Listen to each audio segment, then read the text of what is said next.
रामेश्वरम नामक एक गांव में बालू नामक एक लड़का रहता था। बालू बचपन से ही अनाथ था। वह मंदिर में रहता था क्योंकि उसको कोई घर नहीं था। लोगों की मदद करके वह बदले में उनसे खाना पीना मांगता था। अब क्योंकि बालू का अपना परिवार नहीं था, वह गांव के हर किसी को अपना ही मानता था।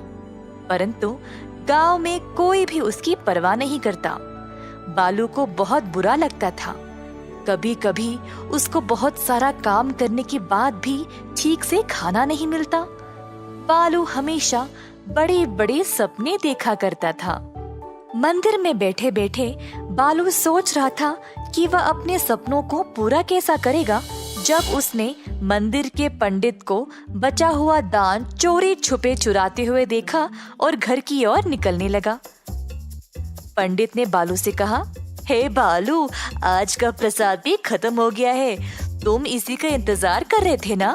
पर नहीं है तो पानी पी लो और सो जाओ, और हाँ, मंदिर पे नजर रखना। पंडित जी, क्या आपकी कोई इच्छाएं हैं? ऐसा क्यों पूछ रहे हो? तुम मेरी इच्छा पूरी करोगे क्या? जब आपकी कोई इच्छाएं हैं तो आप किसको पूछते हो? देवी माँ के अलावा और कौन है? तो जो मांगे वो पूरा कर देती है क्या? जब तक देवी माँ सामने प्रकट नहीं हो जाती, तब तक तुम दिल से प्रार्थना करते रहना, फिर वो तुम्हारी इच्छाएं पूरी करेगी। चलो, मुझे अब देर हो रही है, मुझे जाना है। ऐसा कहकर पंडित चला गया। बालू खड़ा हुआ और देवी माँ की मूर्ति के पास गया। अपना पूरा ध्यान लगाकर बालू अपने मन में देवी माँ का जाप करना शुरू किया।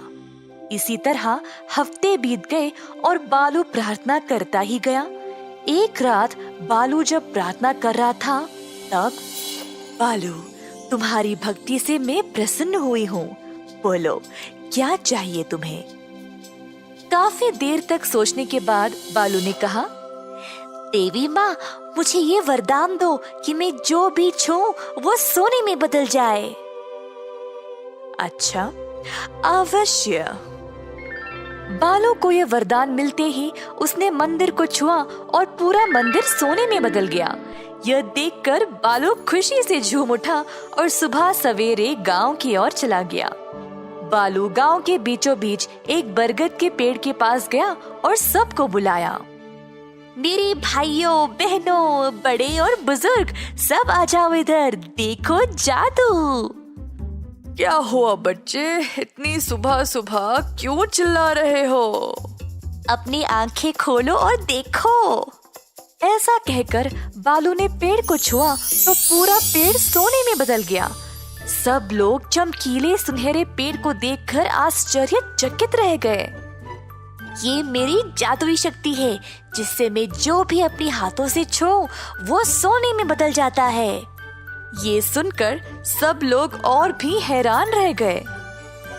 सबको अब बालू पसंद आने लगा और उससे अच्छा बर्ताव करने लगे। बालू बहुत खुश हो गया और इधर से उधर दौड़ने लगा कुछ और बच्चों के साथ। बालू घर से घर जाने लगा, सब कुछ छूते हुए। एक एक करके सारे घर सोने में बदलने लगे और जल्द पूरा शहर एक सुनहरा शहर बन गया। सब लोग बालू की प्रशंसा करने लगे। सब लोगों ने उसको मजेदार भोजन भी दिया। बालू भी ये सब देखकर उत्सुक हो गया। टोकरी से जब उसने सेब को उठाया तो सेब भी सोने में बदल गया और बालू उसको खा नहीं पाया। ये देखकर बालू दंग रह गया। उसने सोचा कि अगर ऐसा ही रहा तो उसको भूखा मरना पड़ेगा। फिर उसको पानी पीना था, पर पानी के मटके को छूते ही पानी और मटका दोनों सोने में बदल गए। बालू को समझ नहीं आया कि अब वह क्या करे। उसकी शक्ति उसको भूखा और प्यासा रख रही थी। बालू जल्दी एक नदी के पास गया और पानी लेने नदी में हाथ डालते ही पूरी की पूरी नदी सख्त सोने में बदल गई। जल्द गांव के सभी लोगों ने देखा कि कहीं भी पानी ही नहीं है और सब कुछ सोने में बदल गया, तो वो परेशान होकर बालू के पास दौड़ते हुए आए। तुमने ये क्या किया बालू? तुमने सारे पानी को सोने में बदल डाला। अब हमारे पास पीने के लिए कुछ नहीं है। हम कैसे जीवित रहेंगे? तुमने सारे गांव को नष्ट कर दिया। गांव के सारे लोग बालू को ताने मारने लगे। वही लोग जो बस कुछ देर पहले उसकी प्रशंसा कर रहे थे, अब एक क्षण में उसके दुश्मन बन गए। उसको अकेला छोड़कर चले गए। ये सब सहकर बालू कूट कूट के रोने लगा। बालू को इतना दुखी और परेशान देखकर देवी माँ फिर से उसके सामने प्रकट हुई। क्या अब तुमने देख लिया कि तुम्हारी इच्छा का परिणाम क्या हुआ? तुमने कुछ सीखा या नहीं?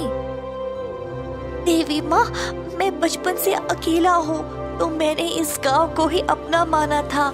मुझे लगा अगर मेरे पास ऐसी कोई शक्ति होगी तो सब लोग मुझे पसंद करेंगे और मेरे साथ रहना चाहेंगे। मेरा और कोई इरादा नहीं था। ठीक है बालू, मैं इस वरदान को वापस ले लूंगी और सब कुछ पहले जैसा कर दूंगी। ऐसा कहकर देवी माँ ने सब कुछ ठीक कर दिया और बालू को आशीर्वाद दिया कि वह हमेशा स्वस्थ रहे और गांव के सभी लोग उसको प्यार करें और उसका अच्छे से ख्याल रखें। इस कहानी से हम ये सीखते हैं कि जो भी अपनी बुद्धि का उपयोग नहीं करेगा वो कभी कुछ नहीं पा सकता, पर जो सोच समझकर काम करता है वो दुनिया की किसी भी बाधा को आसानी से पार कर सकता है।